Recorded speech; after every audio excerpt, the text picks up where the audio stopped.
Hello there.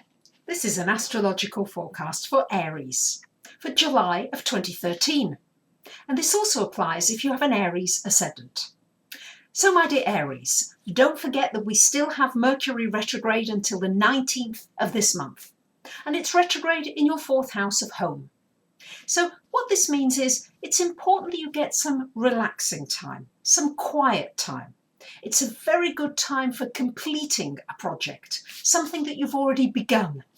Mercury retrograde is the best time for doing that. It's also very good for anything that involves you maybe reconnecting with somebody from the past. Could be a family member, could be a friend, but somebody coming back into your life is very possible during a Mercury retrograde. The other thing is to remember that during Mercury retrograde, you very often find something you've lost. So whether it's keys or an article of clothing, or whatever it is that you've lost, it can come back into your life during the retrograde. For the first 2 weeks of the month, we've got Mars in your 3rd house. So for the first 2 weeks, I would be doing some socializing, getting together with people, some serious networking, and also it's good for selling or promoting something. And also very good for anything that involves mental energy. Anything where you've got to study, learn, teach, train. Very good with the Mars in that house. Try not to be too impulsive if it's anything's concerning a contract or a deal, a very important deal, during the Mercury retrograde. We do have Mercury retrograde at the same time, so just make sure you check things extra carefully before you sign on that dotted line. For much of this month, we've got a lot going on in this 4th house of home. So some of you may be considering even moving home. With Mars in that house for the last 2 weeks of the month, it's a good time for doing renovations, repairs, upgrades to your house. And you may feel as though you're quite restless. And what with Uranus in your sign as well, I think you are quite restless, Aries, wanting things to happen yesterday and maybe feeling as though they aren't happening as quickly as you'd like, or they are happening, but they're happening unexpectedly. But certainly now, with Jupiter in this 4th house of home for the next year, I would say this is going to be you questioning your environment, how comfortable you feel, where you're living. Maybe you need to move area because it's not safe anymore. Maybe there's too much crime.